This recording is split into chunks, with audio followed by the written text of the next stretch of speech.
Senator Ahmad Lawan. You raised the issue of security, especially the killing of students in the School of Agriculture in Yobe State. Can you elaborate?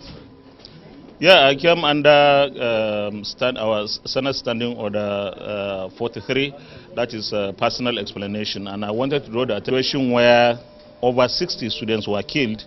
The security situation might have been so relaxed, so to speak, in that environment.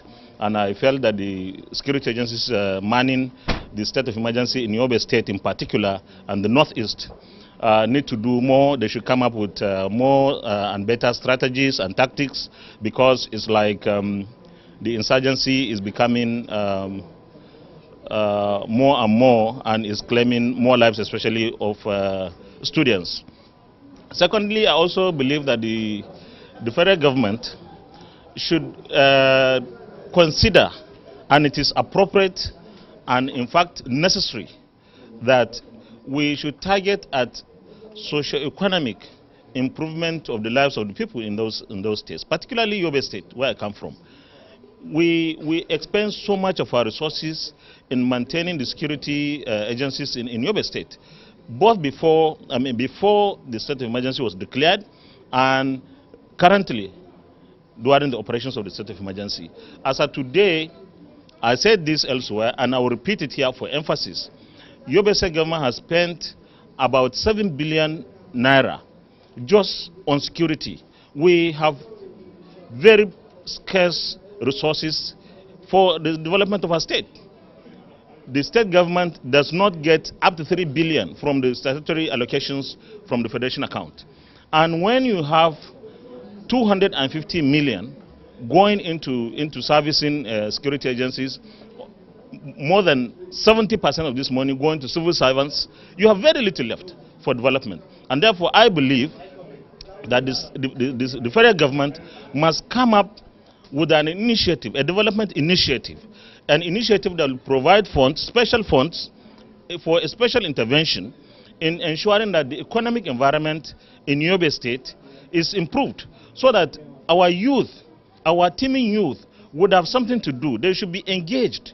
And I believe that that is one way of fighting the insecurity in the state. So I came up under Standing Order 43 to bring to the notice of the Senate that we had a harvest of murders.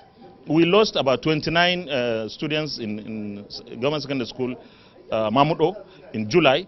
And then we lost over 60 in about 2 weeks ago in Yobe State College of Agriculture in Gujba. So that was the essence. But I believe that we need a special attention from the federal government of Nigeria to apply it. But the security agents are always saying they are trying their best. Nobody is saying they are not trying. But if you have been doing something for years and it's not working, must you continue with that same strategy? You need to come up with a different strategy, different tactics. And for the federal government, you cannot continue to pursue the same problem with one problem with the same solution, and the solution is not giving you any leeway, and insist that this is the only way to go.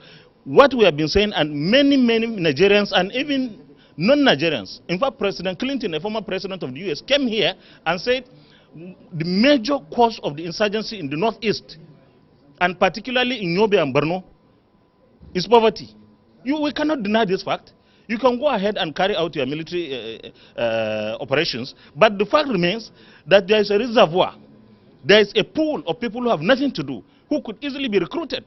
And what we are saying is, while you are fighting the insurgency with their military option, consider getting this reservoir of people who have nothing to do, who are potential recruits. Get them involved in something more productive and positive. That's what we are saying. And the federal government must come up with substantial funds, special funds, like it was done during the 3 hours after the civil war, like it was done by Erdogan and carried along by Jonathan. We are still Nigerians. I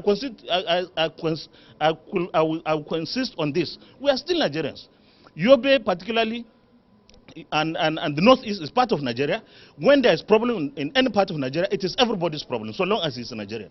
And we cannot have the solution just doing the same thing without getting any serious outcome. Let's try something else. Let's diversify our means, our approach to resolving this issue.